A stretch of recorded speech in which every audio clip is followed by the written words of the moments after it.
He got an email that promised $30 million.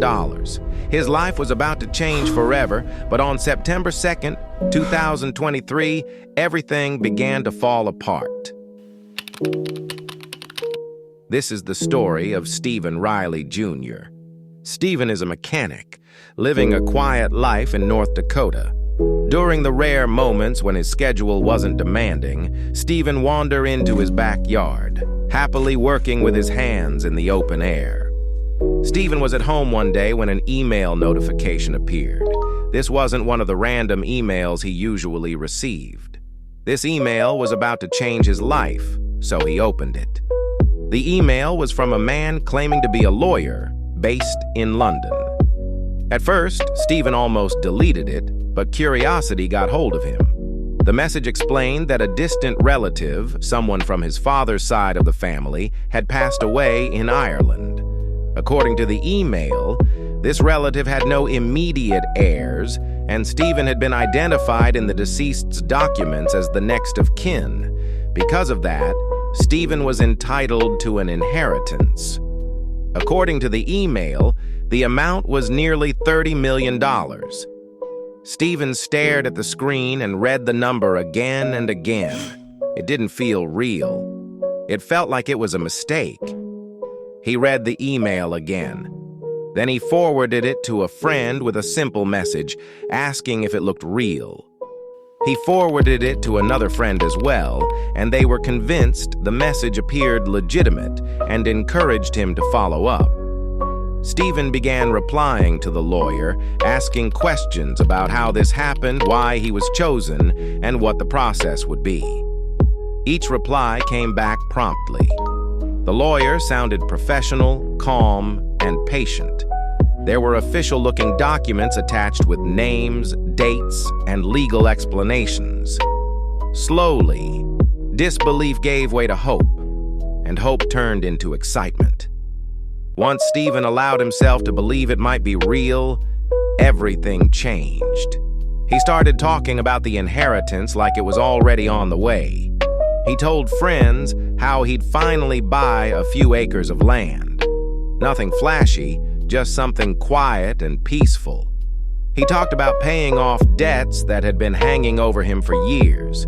He talked about his sons and how he would help them get ahead so they would never have to struggle the way he did. He kept returning to one dream in particular, opening his own auto shop, being his own boss, and finally working for himself.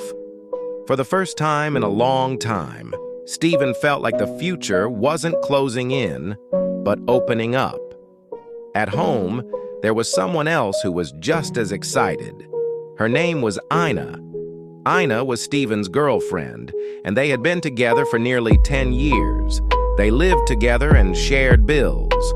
To neighbors and friends, they looked like a married couple, even though they had never officially tied the knot. When Stephen told Ina about the inheritance, she was thrilled. She immediately started talking about what they would do with the money, including moving to a new place, paying all their debts off, and starting over somewhere far away. Ina spoke as if the money already belonged to both of them. But beneath the excitement, something else was happening, because Stephen wasn't imagining the future the same way Ina was. Stephen had been telling some of his closest friends something he never told Ina.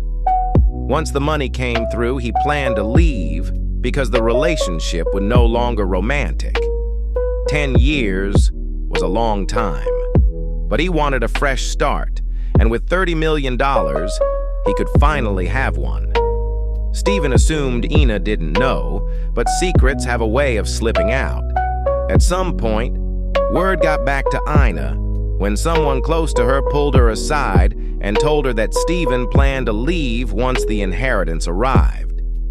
That was the moment everything shifted. Ina was devastated. She was deeply broken. She stopped talking about their future and often sat alone. At one point, she started thinking, what if something happened to Stephen? A few days later, Stephen chatted with the London lawyer about his arrival, so he was scheduled to arrive in North Dakota on a specific day. The plan was simple. Stephen would meet him at the airport, sign the final documents, and the inheritance process would be complete. Stephen was nervous but excited, believing this was the moment his entire life would change. That morning, Ina made him his favorite sweet tea. Stephen drank it immediately. Sweet tea was something he drank all the time without thinking twice. They headed to the airport with a small group of Stephen's friends who knew about his sudden inheritance. Everyone was buzzing, and it felt like history in the making. Not long after they arrived, Stephen started to feel off. At first, it was mild, just a stomach ache, but then it turned into cramps and pain so intense he had to sit down. Minutes passed, and the pain only grew worse. Stephen began sweating heavily. His face turned pale, and he struggled to even sit upright. His friends immediately told him they should leave and go to the hospital, but Stephen refused. He kept saying he just needed to wait a little longer. He believed the lawyer was coming, and he said this meeting was too important to miss. Ina agreed with him. She brushed off their concerns and said Stephen was probably overheated. She insisted he would be fine. Hours passed and the lawyer never showed. By then, Stephen could barely sit or talk fluently. His friends were alarmed and pushed again for medical help, but Ina shut it down. She insisted they take him home instead, saying he just needed rest and that there was no need for an ambulance. Reluctantly, they helped Stephen back to the house and laid him in bed, where he drifted in and out of consciousness and was barely responsive. Ina stayed behind at the airport for a while longer, saying she wanted to wait in case the lawyer arrived late, but he never did. Back at home, Stephen's condition worsened throughout the night, and by the next day, he was completely unresponsive. Only then did Ina call 911. Paramedics rushed Stephen to the hospital, but it was too late. His organs were failing, and despite doctors trying everything they could, the damage was irreversible. Stephen Riley Jr. pronounced dead shortly after.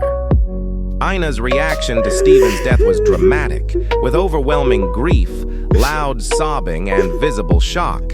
But Stephen's friends weren't convinced.